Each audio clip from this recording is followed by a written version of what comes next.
जी हम पांचों को भी इतनी ठंड के मौसम में चावल बनाने का शौक नहीं लगा। जब जेठानी जी ने आपको सुबह बोला था कि आटा लेकर आने को, अगर आपने आटा लाकर रख दिया होता तो हम खाने में रोटी बनाते। अरे हम 5 भाइयों के सिर पर पहले ही परिवार चलाने का सबका पेट भरवाने को लेकर 36 टेंशन रहता है और इंसान काम के कारण भूल भी सकता है। तो तुम जाकर लाला की दुकान से आटा ले आती, तुम सबको खाली खाना बनाकर खिलाना ही तो होता है। राकेश अब बस भी कर जा, जब देखो बात बात में टोन मारता है। जरूरी है क्या? तुमको तो लगता है घर में कोई काम ही नहीं है। अरे बेचारी पांचों दिन भर काम में लगी रहती है, तुमको तो केवल कमा कर लाना पड़ता है। अगर ये पांचों पकाकर परोस कर देना छोड़ दे तो थाली में रोटी नहीं मिलेगी। समझ में आई? चुपचाप से खा ले चावल। शांति को इस तरह से गुस्सा करते देख सरिता चुप करवाती है। माँ जी शांत हो जाइए, गुस्सा मत कीजिए। हो सकता है शायद से राकेश जी को याद नहीं रहा होगा। वैसे भी एक दो दिन में कोटा से राशन मिलने वाला है, तो 20-25 किलो गेहूं उठाकर ले आएंगे तो थोड़े दिन चल जाएगा। अजी आप सभी केवल 2-3 टाइम के लिए आटा खरीद कर मंगवा देना। ये 100 रुपए रखो, आटे के अलावा रसोई में जो चीज घट गई हो सवेरे लाला के यहाँ से जाकर थोड़ा थोड़ा खरीद कर ले आना। अभी ठंड की वजह से ज्यादा काम भी नहीं है, इसलिए दिहाड़ी नहीं लग पा रही है। बस ये 100 रुपए है मेरे पास केवल आज। अजी कोई बात नहीं, इसी में ही हम मिला जुला कर रसोई चला देंगे। शांति के घर में गरीबी का स्तर इतना ज्यादा था कि ना तो उनका सही ढंग का खाना पीना था और ना ही घर में जरूरत का घरेलू साथ सामान था। ले देकर बस खाना पकाने के लिए 2-4 बर्तन, मिट्टी का चूल्हा और सोने के लिए कुछ बिस्तर। पांचों जब शादी करके आई तो घर में बिस्तर की कमी देखकर उन्होंने जुगाड़ू तरीके से कपड़े वगैरह से बिस्तर बना कर जोड़ा। बहू हम सब लोगों ने तो खा लिया, अब तुम पांचों भी खाना खा लो और बिस्तर कर देना। खाने के बाद मेरा तो पेट चुभने लगता है, ज्यादा देर बैठने का मन नहीं करता। मम्मी तुम खाना निकालो, तब तक मैं एक साइड में बिस्तर लगा देती हूँ माँ जी पापा जी के सोने के लिए। पर मंजली जेठानी जी कमरे में तो पहले ही कितना कम जगह है, आप तो बिस्तर करेंगी तो हम खाना कहाँ पर बैठकर खाएंगे? कमरे का हाल काफी ज्यादा फैला हुआ था। कमरे का एक कोना बिस्तर से भरा हुआ था, दूसरे कोने में खाना खाए हुए झूठे बर्तन बिखरे हुए थे और ससुर और 5 भाई नींद भरी आंखों से 5 बहू का मुंह देख रहे थे, जिसे देख सरिता लगता है माँ जी पापा जी हमारे पतियों को नींद आ रही है, पहले उनके लिए कमरे में बिस्तर करने का जुगाड़ लगाना पड़ेगा, उसके बाद हम आराम से खाना खाने बैठेंगे। पांचों जुगाड़ बहू जल्दी जल्दी फैलते हुए कमरे को समेटने लगती है। सरिता भाभी मैं बिस्तर कर देती हूँ, अनुपम जेठानी जी आप सारी झूठे बर्तन कमरे से बाहर निकाल दीजिए, खाना खाने के बाद बर्तन धो लेंगे। चलो तुम बिस्तर करो, तब तक मैं बर्तन में पानी डालकर आती हूँ। तब पांचवी बहू बबीता नुपुर के साथ गंदे बर्तन बाहर करती है। किरण जल्दी से कमरे के अंदर एक लाइन से लंबा बिस्तर लगा देती है, जिस पर बच्चे सास ससुर और पांचों के पति सो जाते हैं। तभी प्रभात कुरकुराने लगता है। किरण भाभी ये किस तरह से बिस्तर किया है आपने? खाली जमीन पर चटाई बिछाकर लेवा बिछा दिया है। इस पर लेटने के बाद भी ऐसा लग रहा है जैसे कुछ बिस्तर बिछाई नहीं है। देवजी घर में जितना बिस्तर होगा उतना ही तो बिस्तर करूंगी, लेडी का बिछाने के लिए एक ही लेवा है घर में। अरे तो इतनी सारी चादर किस लिए बचा के रखी है? और ये गुदरी भी तो रखी है, इसे भी बिछाकर बिस्तर थोड़ा मोटा गद्देदार कर दो ताकि थोड़ा अच्छे से सो सकेंगे, वरना सुबह तक तो ठंड की वजह से तबीयत खराब हो जाएगी। अरे प्रभात तो बिल्कुल बिना पहनने का लोटा जैसी बातें क्यों करता है? और ओढ़ने का बिस्तर भी बहू बिछाने में लगा देगी तो रात भर इसी तरह बगैर कुछ ओढ़े सोना पड़ेगा। अरे जितना बिस्तर है इतने में ही गुजारा कर, ओढ़ने का बिस्तर भी बहू बिछाने में लगा देगी तो रात भर इसी तरह बगैर कुछ ओढ़े सोना पड़ेगा। अरे जितना बिस्तर है इतने में ही गुजारा करना पड़ेगा। ये तो मेरी 5 जुगाड़ू बहू ने एक आध लेवा सिल दिया है कि ठंड के मौसम में ओढ़ने का काम चल जाए, वरना तो इसी तरह ठंड के मौसम में रात भर काम कर काटनी पड़ती। घर में बिस्तर की कमी देखकर बेचारे पांचों भाई पतली दुबली चादर को ओढ़कर हाथ पांव मोड़कर ठंड में सोने की कोशिश करते हैं।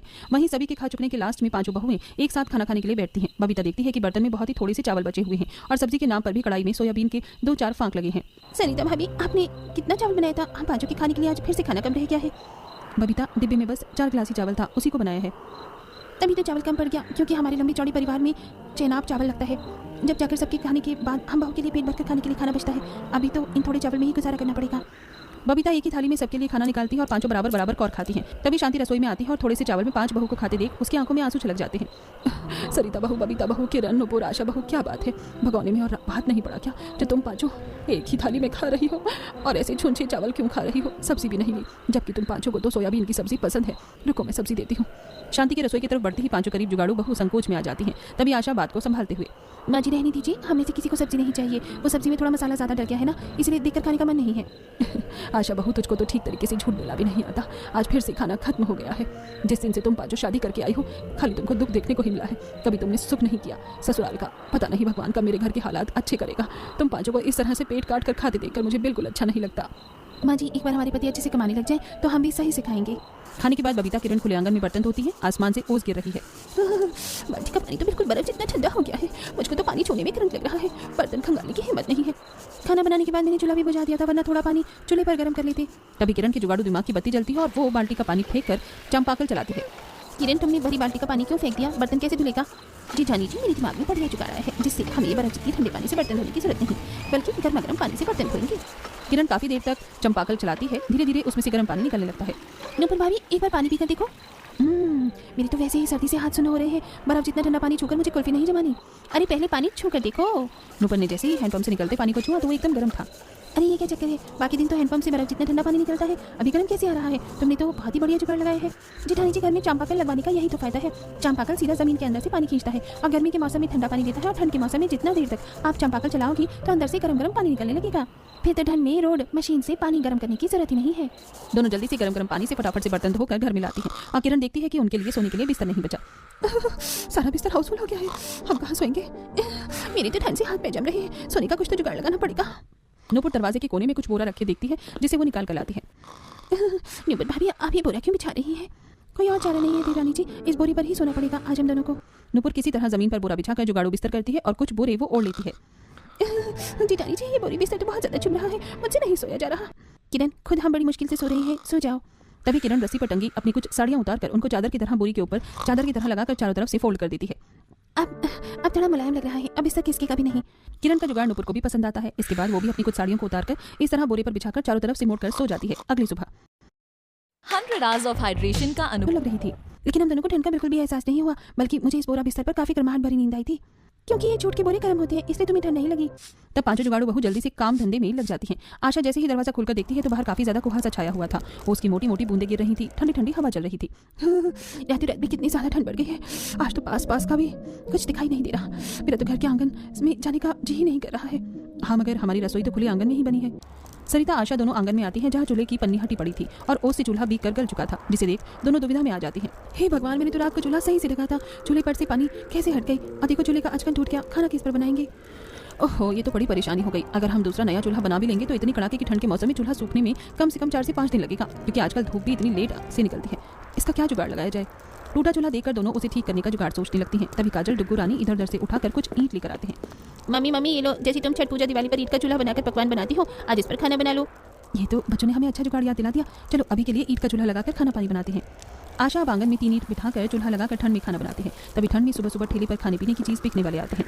गजक पट्टी गुड़ पट्टी वाले आ जाओ बच्चों आ जाओ, मीठे मीठे तिलकुट लाई लड्डू गजक पट्टी खा लो। तीनों बच्चे ललचाते हुए ठेले वाले को देखने लगते हैं। मम्मी मुझको गजक पट्टी खरीद कर दो ना, मुझे खाना है। मम्मी मुझको भी गजक पट्टी खाना है, मुझको एक गजक पट्टी खरीदो प्लीज। तीनों बच्चों का गजक खाने का मन करती देख आशा सरिता असहज हो जाती हैं। बेटा, अभी ये सब चीज़ खरीदने के हमारे पास पैसे नहीं हैं।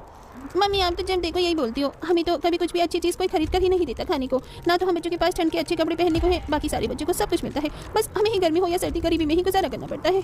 घर में अच्छा खाना पीना न मिलने के चलते डुग्गू आशा पर गुस्सा करके दिखाता है। तभी अमीर पड़ोसन सुषमा अपनी सास कलावती के साथ बाहर आती है। अरे ओ ठेले वाले भैया, कैसे दिया ये मूंगफली के गजक? बहन जी, ये गजक तो 1000 रुपए किलो है। अरे भैया, 1000 रुपए किलो? अरे इसमें तूने काजू पिस्ता डाला है क्या? मामूली से मूंगफली के ही तो गजक बनाए हैं, ये तो बाजार में 400 रुपए 5 किलो में ही बिकता है। अरे माताजी, उनकी मूंगफली तो खराब सी रहती है। मैंने ये 1 नंबर की क्वालिटी वाली बढ़िया मूंगफली की गजक बनवाई है, खाकर देखो, स्वाद मुंह में चढ़ जाएगा। कलावती थोड़ा सा गजक खाकर देखती है। कैसा लगा मामी जी? टेस्ट सही है, ठीक ठाक ही है, मिला जुला कर बहू। भैया फिर तो आधे किलो गजक कर दो, 1 किलो तिलकुट और 1 किलो सिलाई लड्डू भी कर देना। अरे सुषमा बहू, इकट्ठा इतना सारा क्यों खरीद रही है? अभी के लिए बस 100 ग्राम ले ले, बाजार चलेंगे तो वहाँ से चलकर खरीद कर ले आएंगे, या मैं गुड़ मुरमुरे खरीद कर लेकर आऊंगी और घर पर ही बना लेंगे। सुषमा पांचों गरीब जुगाड़ू बहू की आंगन की तरफ देखते हुए दिखावा करके कहती है, ओफो मामी, अब इतनी मेहनत कौन करनी जाए, और वैसे भी ये सब अच्छा बादाम वाली चीज़ ठंड के मौसम में ही खाने में स्वादिष्ट लगती है। अगर हमने भी अपनी गरीब पड़ोसियों की तरह दाल रोटी खाकर सर्दियाँ बिता दी तो क्या फायदा हमारा अमीरी में। सुषमा ठेले के ढेर सारी ड्राई फ्रूट्स के लड्डू वगैरह खरीद कर घर में ले जाती है, जिसे देख पांचों जुगाड़ू बहू मन उदास कर लेती है। जिंदगी तो हमारी पड़ोसन की बहू जी रही है हर तरह से, अच्छा खाना पीना और घर में सर्दियों के सारे सुख साधन लगे हुए हैं। ये ठंड का मौसम काटना तो हमारे लिए भारी है। इतने में पड़ोसन बबीता अनाज की बोरी लेकर आती है। अरे सरिता, आशा, कोटे भी राशन बढ़ रहा है, लेने नहीं चलना क्या तुम पांचों को? सरिता बहन, आप चलो, हम आते हैं। किरण आशा नुपुर राशन के बोरे लेकर राशन कोटे पर आती हैं, जहां इतनी ठंड में भी राशन लेने के लिए लंबी लाइन लगी हुई थी। काश कि इस बार ये राशन वाले चावल के बदले थोड़ा गेहूं बढ़ा कर दे दे तो इकट्ठा ज्यादा आटा पीस ले, वो पूरा महीना आराम से भी चल जाता है। सही कह रही हो नुपुर, जितना ये गेहूं देते हैं हमारा परिवार में आटा 15 दिन में ही सारा लग जाता है और फिर खरीद कर खाना पड़ता है। कुछ देर बाद चलो लाओ बोरी खोलो। तभी आशा झिझकते हुए उस सरकारी राशन कर्मचारी का मुंह देखकर कहती है, भाई साहब, जितने किलो आप हमें राशन में चावल देते हैं उसके बदले हमें गेहूं थोड़ा बड़ा कर दे दीजिए, परिवार बड़ा है क्योंकि। अरे चावल के बदले तुम्हें डबल गेहूं दे देंगे तो दूसरे को क्या ठेंगा देंगे, थमाएंगे? हैं? जितना चावल गेहूं मिलता है उतना ही मिलेगा। तब तीनों गेहूं चावल की बोरी सर पर रखकर ठंड में घर आती हैं, जहां कलावती अपनी नई रजाई दिखाने आई थी। 1 नंबर की नरम मुलाई बढ़िया रजाई बना कर दिया है रजाई वाले ने। शांति बहन, मैं तो कहती हूँ तुम भी इसी कपास की 3-4 रजाई अपने घर के लिए बनवा लो, सालों साल चलेगी। कलावती जानबूझकर शांति को नीचे दिखाने के लिए रजाई बनवाने की बात करती है। कलावती बहन, तुम हमारे घर के हालात अच्छी तरीके से जानती हो। जब से ठंड का मौसम शुरू हुआ है अभी तो खाना खाने की परेशानी हो रखी है, 2 टाइम की रोटी भी बड़ी दिक्कत से चल रही है घर की। शांति, तुम्हारे घर में तो जब देखो गरीबी ही रहती है, पता नहीं तुम्हारे निकम्मे बेटे क्या कमाते हैं आखिर। कलावती की बात सुनकर बबीता बौखला कर जवाब देती है, आंटी जी, हमारे पतियों की आपके बेटे जितनी तगड़ी कमाई नहीं है, और वैसे भी हमारे पति जो भी जितना भी कमाते हैं ना, आप खिलाने नहीं आती हो, इसलिए ये ताने मत दीजिए। हाँ, पल्ले नहीं दाने, अम्मा चली पकाने, पैर गरीबी में धसे पड़े हैं, पास में अच्छा खाने पहनने ओढ़ने को भी नहीं है, फिर भी तेवर देख लो जी ना।